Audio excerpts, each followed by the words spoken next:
In this example, we worked with an ad agency and their snack brand client. So the problem that we helped on was that the ad agency wanted to understand and improve social engagement for their client.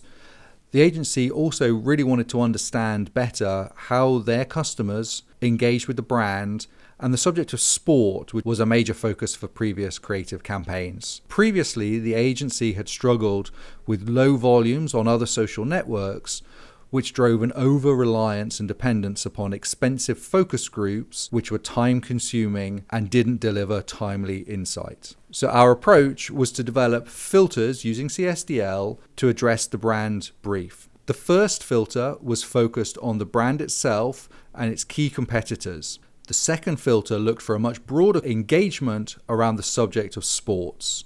We used our Vado classification engine to provide extra structure to the data by tagging different product flavors, as well as events and emotions that aligned to the creative campaign.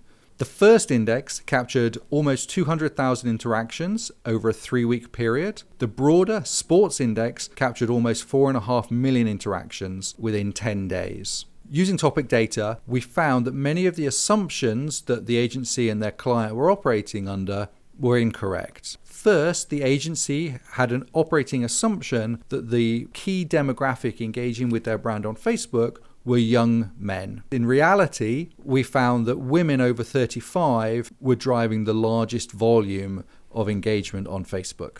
There was an expectation that pre-game excitement would peak just before kickoff in sporting events, whereas in reality, we found on the day of a major sporting event in the country in question, the excitement peaked 6 hours earlier than expected.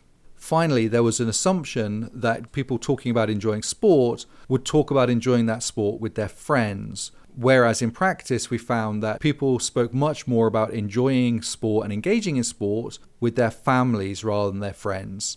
And this was true across all demographics, even amongst males 18 to 24, where expressions of enjoying sport with friends was less than with families. Using this insight, the agency were able to take a number of actions. Firstly, by better understanding the audience engaging with their clients' brands on Facebook, they were able to create more relevant messaging and campaigns that addressed their true audience rather than the audience that they had assumed. Secondly, they were able to target their messaging to audiences more effectively by better understanding the true engagement with sport around major sports fixtures.